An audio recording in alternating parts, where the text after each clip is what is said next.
Baik, assalamualaikum warahmatullahi wabarakatuh. Perkenalkan, nama saya Muhammad Ronald. Di sini saya akan membawakan materi yang berjudul akuntansi kewajiban. Baik, langsung saja ke materi yang pertama, itu definisi kewajiban. Definisi kewajiban dalam akuntansi pemerintahan adalah utang yang timbul dari peristiwa masa lalu yang penyelesaiannya akan mengakibatkan aliran keluar sumber daya ekonomi pemerintah. Menurut PSAP nomor 9, kewajiban tidak hanya mencakup utang pinjaman, tetapi juga seluruh tanggung jawab keuangan yang harus dipenuhi oleh pemerintah kepada pihak lain, baik berdasarkan kontrak maupun ketentuan peraturan perundang-undangan. Kewajiban ini dapat timbul karena penggunaan dana pinjaman, hubungan kerja dengan pegawai, kewajiban transfer, atau kewajiban kepada pihak ketiga atas barang dan jasa yang telah diterima. Selanjutnya itu klasifikasi kewajiban. Kewajiban dalam laporan keuangan pemerintah diklasifikasikan menjadi dua kelompok utama, yaitu kewajiban jangka pendek, yaitu kewajiban yang harus diselesaikan dalam waktu paling lama 12 bulan setelah tanggal pelaporan. Contohnya meliputi utang bunga, utang perhitungan pihak ketiga, bagian lancar atau utang panjang, serta utang jangka pendek lainnya. Yang kedua, kewajiban jangka panjang, yaitu kewajiban yang masa pelunasannya lebih dari 12 bulan setelah tanggal pelaporan, seperti utang dalam negeri, utang luar negeri, dan utang obligasi. Klasifikasi ini penting untuk menilai kemampuan entitas dalam memenuhi kewajiban jangka pendek dan jangka panjangnya, serta untuk mengetahui tingkat likuiditas dan solvabilitas pemerintah. Selanjutnya, pengakuan kewajiban. Kewajiban diakui pada saat aset dana pinjaman diterima atau ketika kewajiban tersebut timbul menurut PP nomor 71 tahun 2010.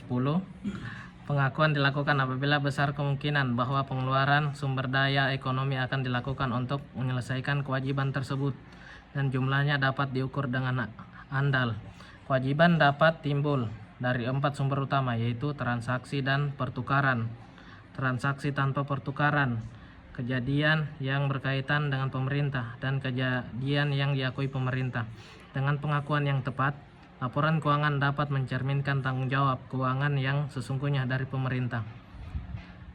Selanjutnya, pengukuran kewajiban. Pengukuran kewajiban diukur sebesar nilai nominal, yaitu jumlah yang tercantum dalam perjanjian utang atau dokumen besar.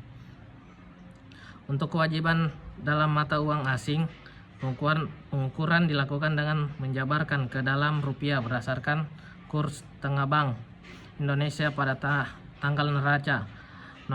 Nilai nominal digunakan untuk menjaga konsistensi pelaporan, sedangkan penyesuaian nilai dapat dilakukan bila terjadi perubahan kurs valuta asing atau pelunasan sebagian kewajiban.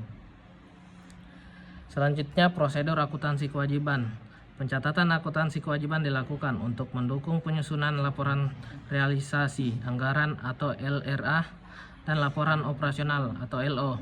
Pencatatan dimulai saat penerimaan pinjaman, timbulnya kewajiban kepada pihak ketiga, hingga pembayaran kewajiban tersebut. Prosedur ini menggunakan dokumen-dokumen resmi seperti surat perintah bayar atau SPM, surat perintah pencairan dana atau SP2D, dan laporan posisi utang.